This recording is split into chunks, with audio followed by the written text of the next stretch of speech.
Hi, my name is Lori Hi. Blow. Hi, Molly. Hi, how are you? My name's Good. How Molly are you Selby. doing? Good. So, so today, we are going to be talking with Molly about some holiday tips to help the holiday season with children and teens, and how to make a better holiday season for us during the pandemic. So, I want to first just introduce Molly. She is new to Shoreside Therapies, but not a new therapist. She's been in No, the field for 22 years, right? 22. Yeah. Yeah, Yeah. that's incredible. And you Thank just moved you. from Pennsylvania, correct? Yes, about 6 months ago, we moved from Pittsburgh here to Wisconsin, but I grew up in Illinois, so I'm happy to be back in the Midwest. Yes, it's gorgeous, right? It's gorgeous and Yes, snowy. absolutely. Yeah, yeah, It was gorgeous out there too with the yeah, hills and everything, but yeah, it made winters icy and a little treacherous. So I'm I kind of believe happy it. to be back on flat ground. Yeah. Well, Yeah. thanks for talking with me today. So let's dive right in. Okay. Um, so one of the questions I have for you is, how is the holiday season the same this year, and how is it different this year? Okay.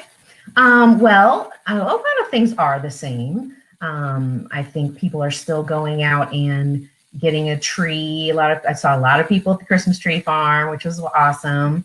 Easy to social distance there.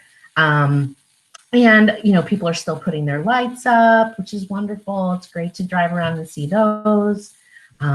People are still decorating inside the house. People are still shopping. A lot of it's online, but there are people in the stores as well, just doing their best to social distance and wearing their masks. Um, but there are a lot of differences too, aren't there? Yeah, Yeah, yeah. right. So the main difference is we're in the middle of the COVID-19 pandemic. So that changes a lot of things. Yeah, especially during that holiday break for the kids. Yes, Yeah. yes. So the holiday break just feels different this year. Usually by this time of the school year, kids can't wait to have some time at home. Yeah. Lots of days just to relax and have more time unstructured and at home. But this year, a lot of kids have already been spending a lot of time at home, especially if they were doing virtual school or even the hybrid model. They're spending half of their days at home already. Um, and even if they are attending school every day, probably they're not being allowed to go out and socialize or do the same kinds of activities that they were doing before.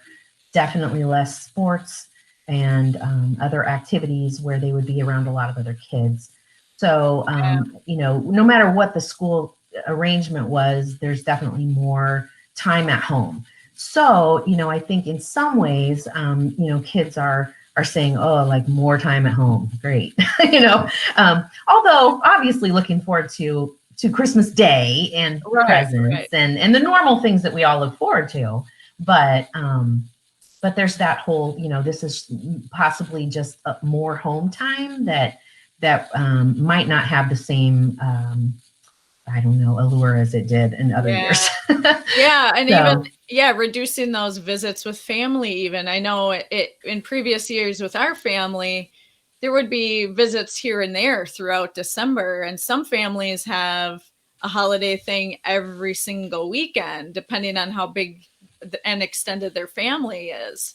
So that exactly. also, adds a big difference this time around. Right. So on the weekends, instead of going and doing the activities that we've done in the past, whether that be getting together with family or even community events, a lot of community events are either canceled or changed to be a virtual model, which just isn't the same, doesn't feel the same. So it really does change a lot of things for this holiday season. Yeah. And so, like, when you look at how all of these changes have affected the kids during Uh-huh. this break, Hmm. what are some things that you think might happen during this holiday break just to look out for, things Okay. that the kids might be experiencing? Sure. Well, with more time at home and less time to do those activities, maybe less getting together with family, um, and in even less time with friends, because a lot of parents have put a little more restriction on who a child can hang out with now, or how many can get together at the same time. So all those things just are very limiting to the kids' experience. So it can cause them to feel several different things. One is it could increase kind of restlessness, like a feeling of, you may hear your kids saying more often, I'm bored, there's nothing to do. Yeah. I'm really tired of the same things I've been doing at home. They may have increased irritability, possibly even mood swings. Maybe one day, they are having a lot of fun.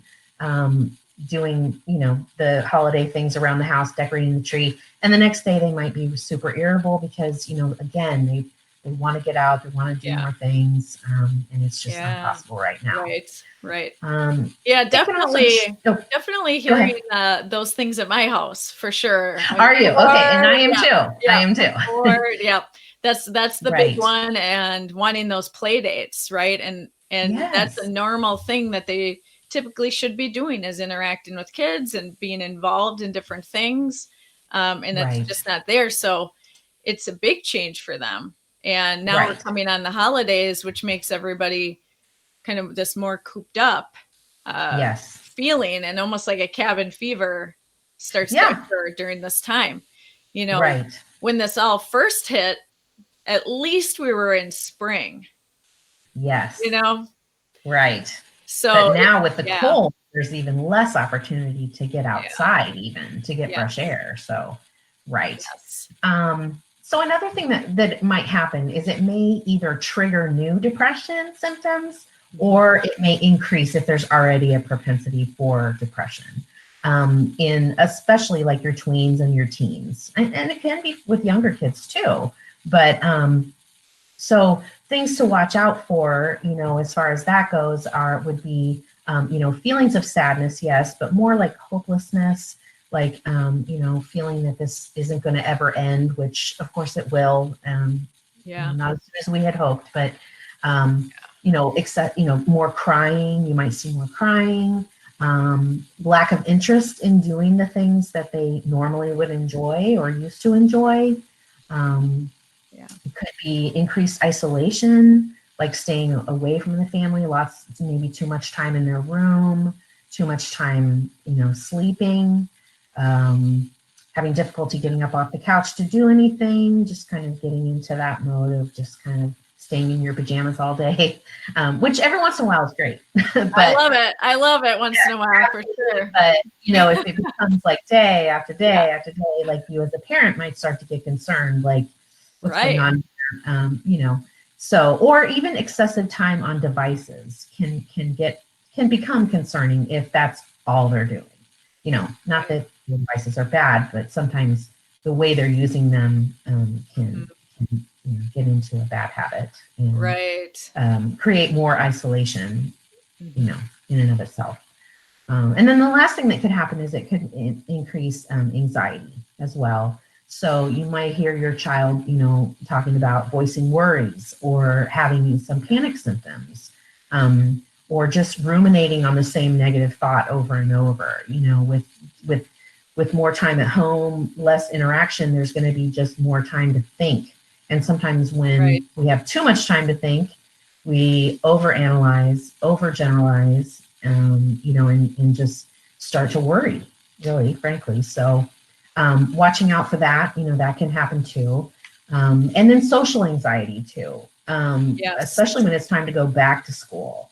If you have like a ton of time at home isolated, and then now it's time to go back, we'll see a lot of kids who have, a tendency to be anxious, really get anxious before it's time to go back.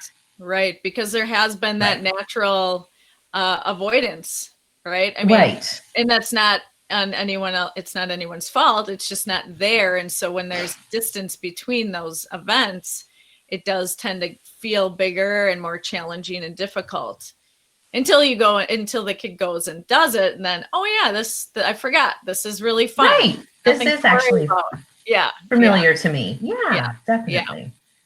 Yes. And so, yeah, it's separation anxiety. I mean, on one hand, it's like, it's good because maybe that meant they really reconnected with the family and parents and really enjoyed that time. And so when we feel safe and secure at home, we don't, going out, taking that step out in the world, is super scary sometimes. But, so, but it's natural, especially Yes. most kids have a little bit of anxiety right before they go back. Yeah. Yeah. And so good to normalize what they're feeling, during this time Mm-hmm. as well, right? Of just saying like it makes sense you're feeling like this. It makes sense that you're Yes. more anxious right now, and makes sense you want to be with me a little bit more because I've been here every day, Right. day in, day out. And Yes, that varies definitely. for families as well, right? Yeah. Right. Right. Yep. Okay.